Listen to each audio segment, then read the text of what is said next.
Chelsea, thank you so much. Before we get to that video of Metro Park, which we are in the parking lot right now, just to give you an idea, it's dark. I know you can't see, but it is nothing like you have ever seen before. Right here is a piece of the Metro roof as I pop back into frame with it. That is littering the parking lot here. I'm joined now by Billings Police Chief Rich St. John. Sir, thanks so much for being here with us.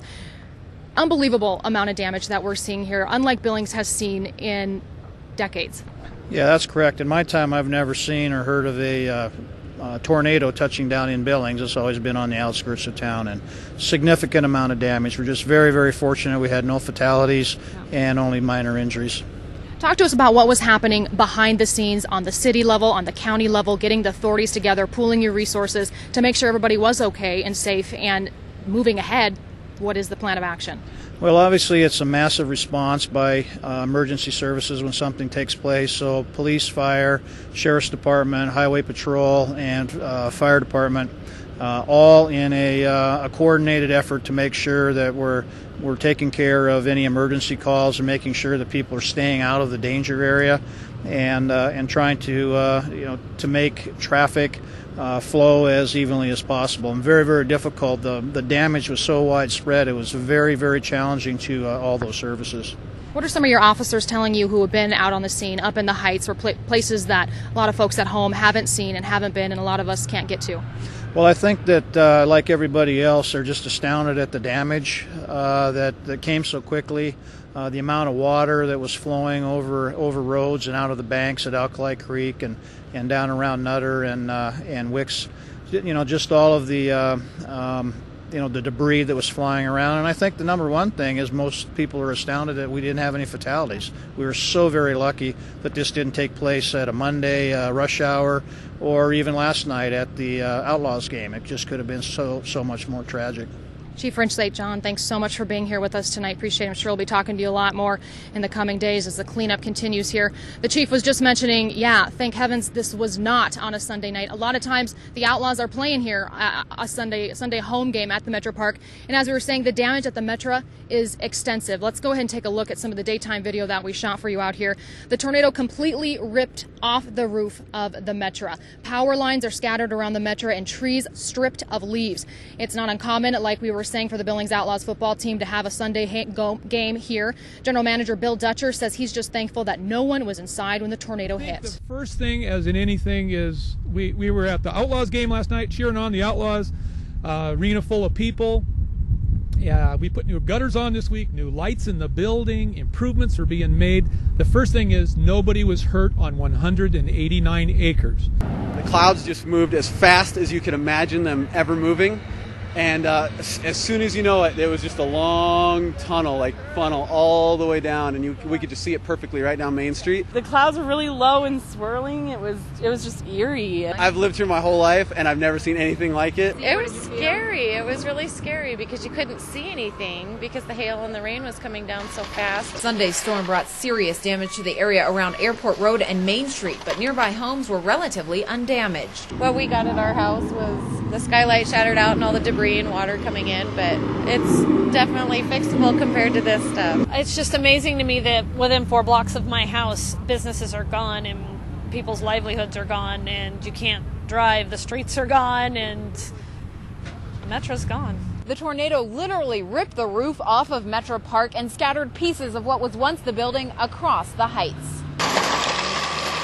Crews used heavy equipment to clear the streets, and several people came out to survey the damage. It's pretty amazing. I never thought I'd see this in Billings.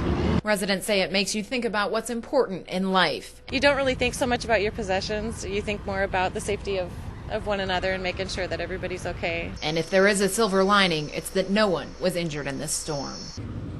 Yeah, absolutely. We cannot reiterate, no one was seriously injured in this storm. That's amazing, Sarah, for a tornado to touch down in the Billings Heights in the mid-afternoon and nobody was injured. Well, especially when you look at that damage. The winds were extreme, everything was crazy, but it wasn't just the tornado. It also brought rain and hail. And exactly. I hit the streets to look at some of that flooding. A lot of flooding across the downtown area and the Heights. Check it out. Rain poured down late Sunday afternoon as the powerful thunderstorm ripped through the Yellowstone Valley. Flooding was a huge part of Sunday night's storm. We are here in downtown Billings on North 19th Street and 1st Avenue North. As you can see, North 19th Street is completely flooded.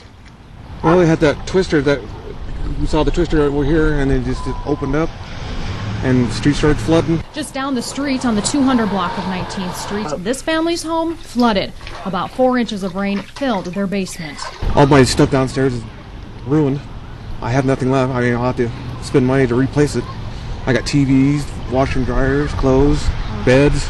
They weren't alone. Widespread residential and commercial flooding was reported in downtown area and in the Billings Heights. Some roads were also closed.